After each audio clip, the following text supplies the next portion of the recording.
Hello, everyone. Welcome to the Port City Podcast. If you're watching this on YouTube, it means the ATF hasn't raided our house yet. If you're listening to this audio only, make sure to check out our Patreon for the full video experience.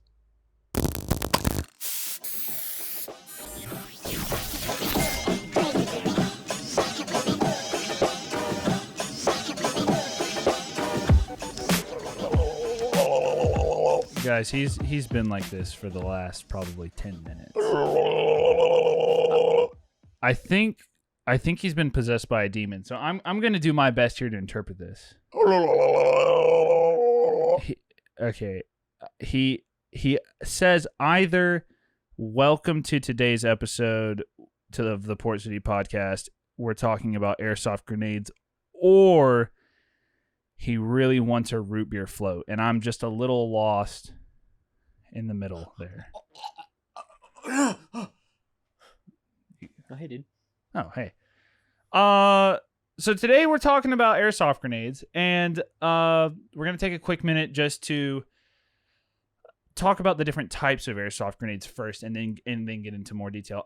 This is sort of a airsoft grenades for dummies tutorial. Where we'll list off all the pros and the cons by the end of it and kind of try to give you guys a best use of each one. And this is kind of targeted for the new airsoft player or maybe those who have not played but are interested in it, don't know what to buy. This may also somewhat be beneficial if you've played for a while, but if you've used grenades, it's a lot of common sense stuff. Yeah. I'm going to hop into this and just kind of quickly talk about the different types of grenades, and then we'll move from there. Yeah. So the three main categories of grenades that I would say are, you've got your pyro grenades, which use actual charges, whether it's some form of blank fire, whether it's like a firecracker style, using gunpowder. You've got your sound grenades, which usually use some form of compressed air or gas. We've got green gas ones, CO2 ones, and those range on different levels of noise and expense and quality depending on the brands. Oh, I can't reach it. I thought I could reach it. And then you've got Springer grenades, which are, I actually don't have one here, but they're literally just spring-loaded grenades. I thought you did. I gave it to Shay. Yeah, because he lost his, and I was like, look, I will use it, but you'll probably use it more. So They're kind of nice.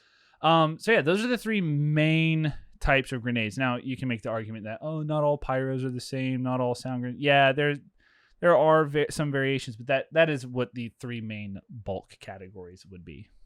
Yeah. So let's get into the let's get into it, huh? the pros and the cons, dude. I would think. Let's just start with pyro grenades, right? Like, pyro grenades are probably the more common with milsim airsofters. Well, at least until recently. Almost exclusively. Yeah. And again, at least until recently, I've been to a few milsims. I've been to a milsim since then, and then I hosted one where since the ATF bans have been a thing, and we're definitely seeing more Springer grenades.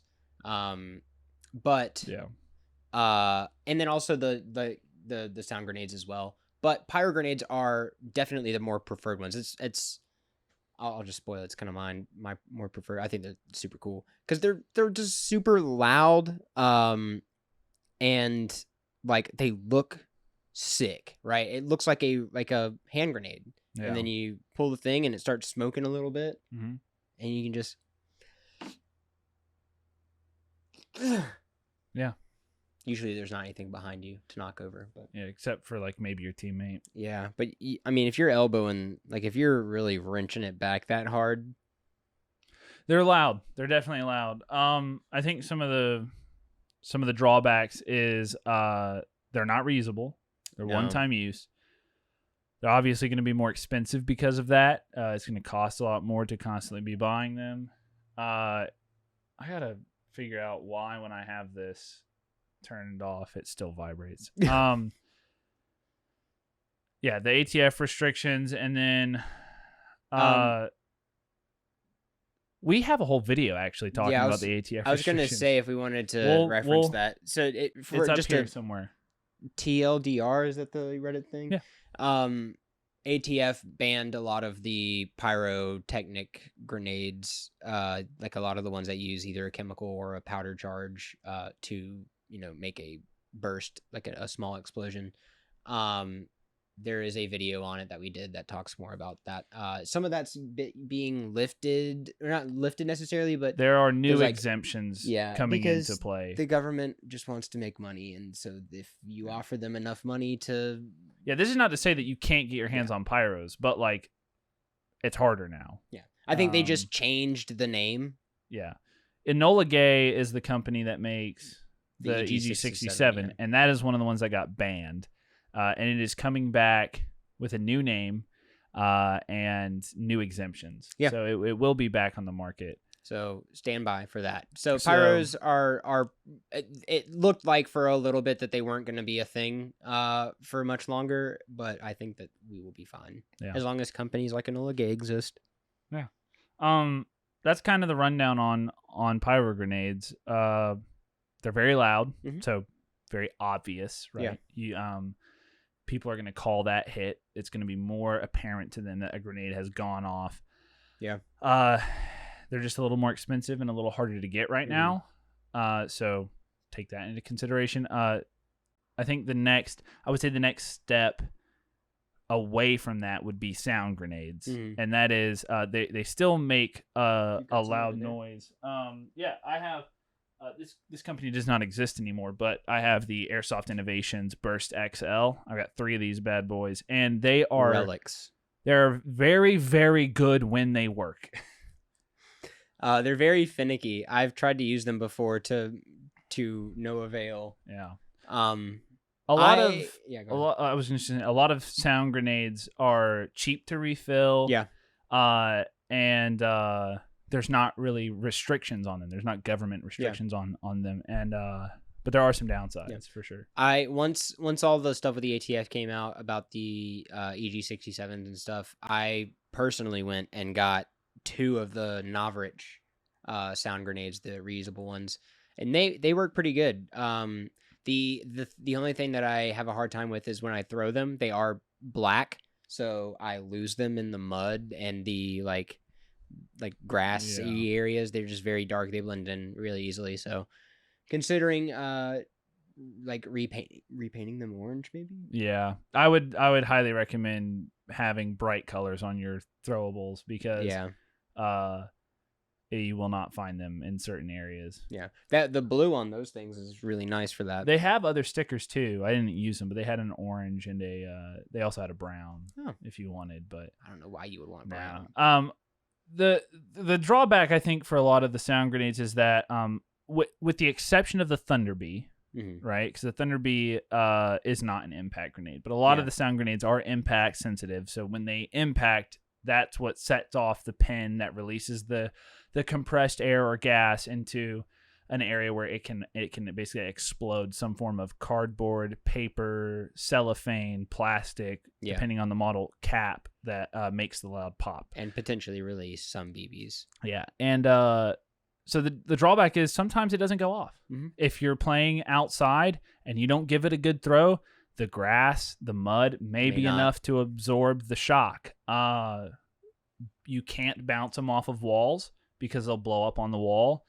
The most I've been able to do is kind of skip it off of a wall over a piece of cover. Yeah, but not really like a hard bounce. Yeah. So Thunder Bees obviously are very loud. Oh yeah, and not impact grenades. Thunder Bees are honestly, I there's been a lot of times recently, like for us personally, where we've witnessed injuries around. They're very, very loud. Yeah, they are very loud. So I would say if you are running Thunder Bees, I don't know, man, just be aware of that. Try not to throw it like right next to somebody's head. But I also understand it's simulated combat, so you know.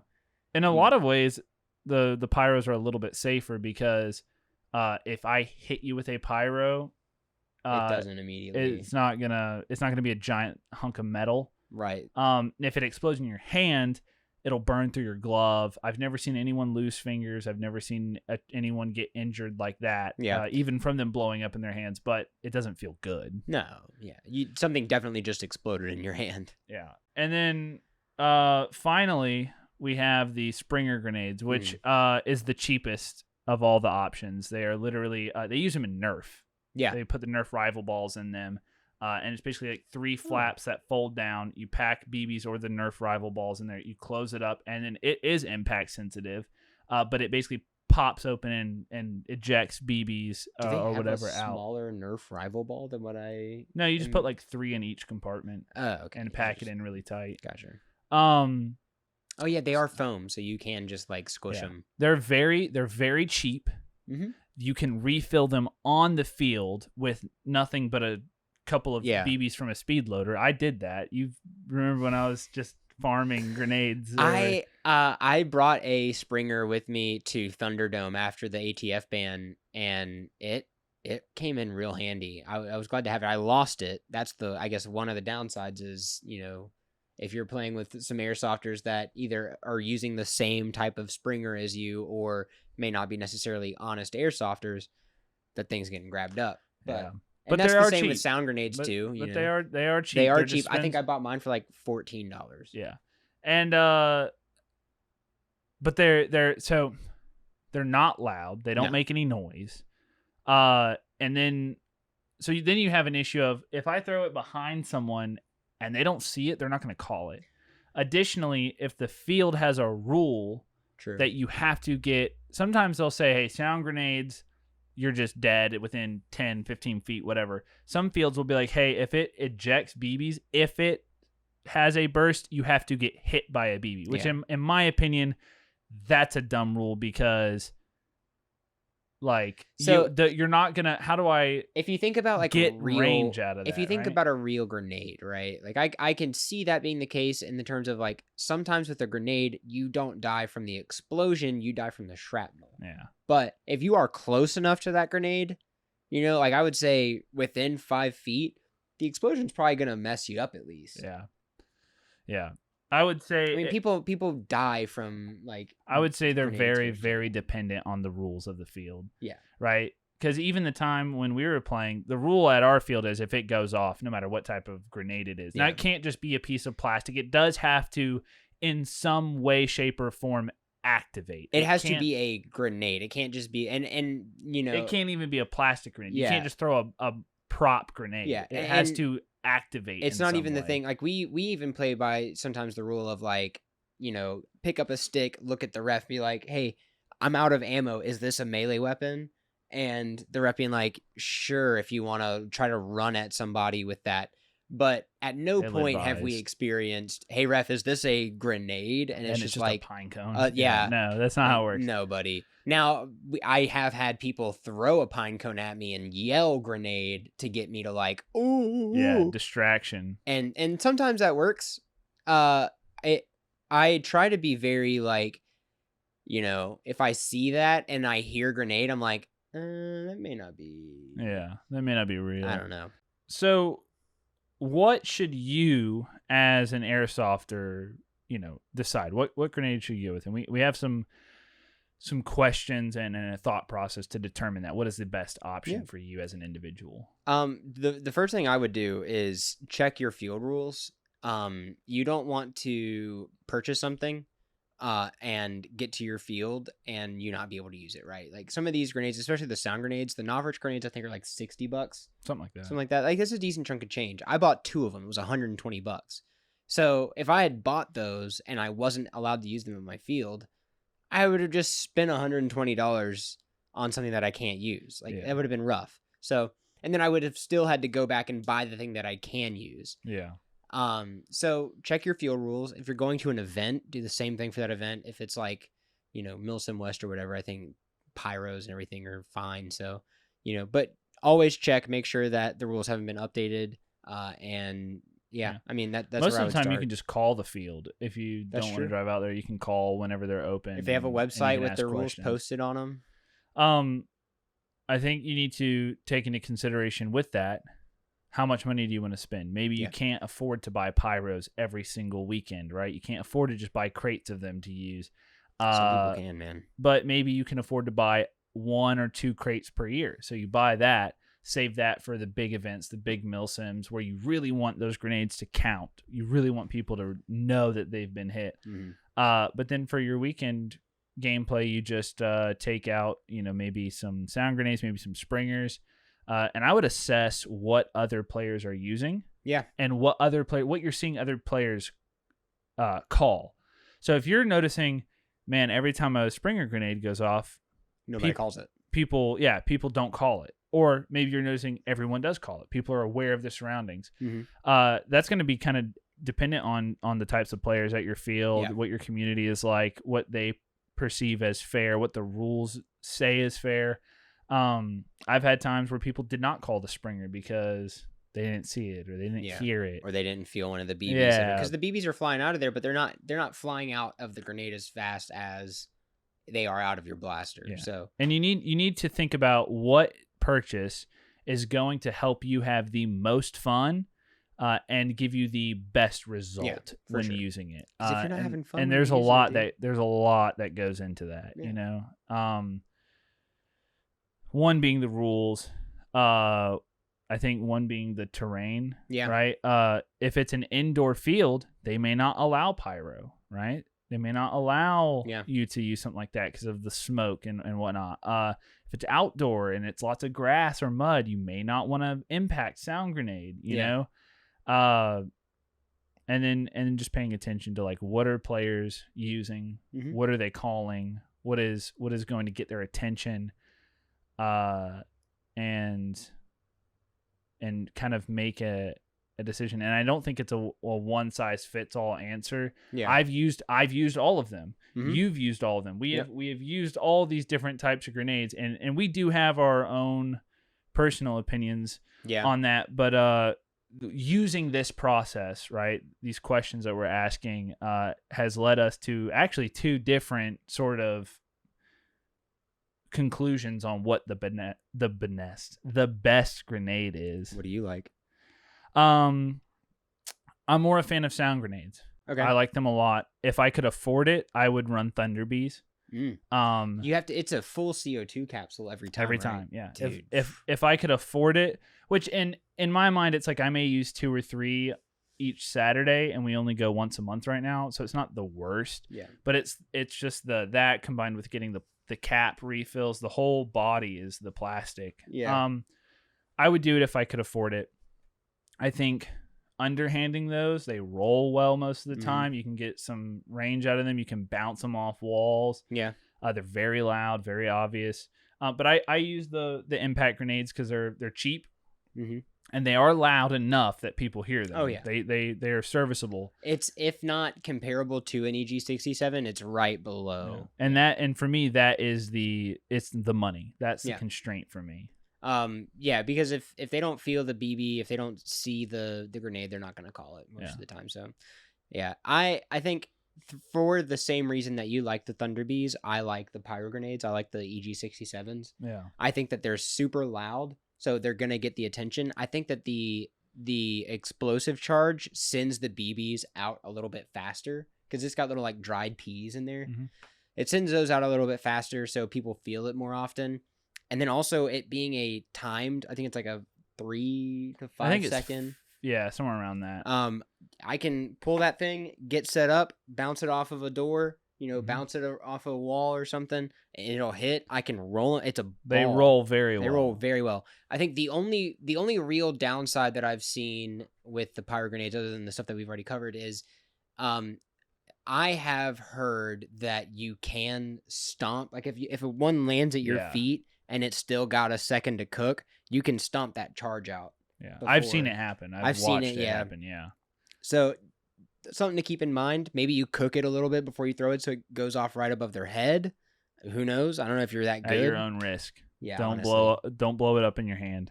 Right, because it's a 5-second fuse, but sometimes it's like a 30, 0.3 second fuse. Yeah. It's like I've not had that happen to me. Yeah. But I'm always wearing gloves, so that's also a pro tip. Yeah. That's just an airsoft pro tip. Wear gloves, dude. I get shot in the hands all the time. We have episodes on the channel about safety gear and whatnot, and we'll link those as well. Just about what to wear as far as gloves and helmets and all that. Yeah. I think at the end of the day, obviously look at what you're able to use if it's not something that's compliant with the field. But start cheap. You don't have to buy like the nicest thing immediately, right? If you see these sound grenades are a little bit cheaper, they may not be as good, but if you are using those and you like the way that they do, even if those serve you well, just imagine what a nicer sound grenade is going to do, something that you can take care of and whatnot. So I would say start cheap, experiment with kind of different options, especially if your field allows for all the different types of grenades, and just see what works best for you. Again, we always come back to this with a lot of like airsoft kit stuff. It is purely play style. It's what fits your play style. It's what feels natural for you. If it doesn't feel like, if you don't like carrying around the pyros, you don't like the way that they have to cook and roll, if you feel like people are stomping them out, adjust your play style. Yeah, definitely don't be afraid to start cheap and experiment. Don't rush into it and blow all your money on something you'll hate. Yeah. That's easy to do in airsoft. It's very, very easy to do. Yeah. We just bought that AUG, dude. I hope it's good. I hope Daddy Novrich has a review coming for you soon. I hope Daddy Novrich doesn't do us dirty. Well, we thank you guys so much for watching. We really want to give you informative content, helpful content. Yeah. And if you are listening to this audio only, you can check out the full episode with expanded information and segments and funny bits and everything, all the bells and whistles on our Patreon. Mm-hmm. You can also, if you're watching on YouTube, view the abbreviated version here on our YouTube. But really, like, if you're not going to the Patreon, you're missing out. You are missing out. There's free stuff on the Patreon that you can view. There's also tiered subscriptions. The first tier gets you access to the full video podcast, the entire somewhere between an hour to 2 hour long podcast. It's more of a show. It's more of a show. But that gets you access to that. We have tiers past that get you other things. It's a great way to support us directly. A lot of this content on YouTube, we're not, monetized or anything, and it doesn't look like we will be. So yeah. If you want to support Port City, best way to do that is by subscribing to the Patreon. Yeah. But I think more importantly than all of that, you should go play Airsoft. You should do that. You should go play Airsoft. You want to go do that? Let's go play Airsoft. I don't have a mag, but... Oh, I don't either. We'll just go this way. I don't even know if we can show this on this. Probably.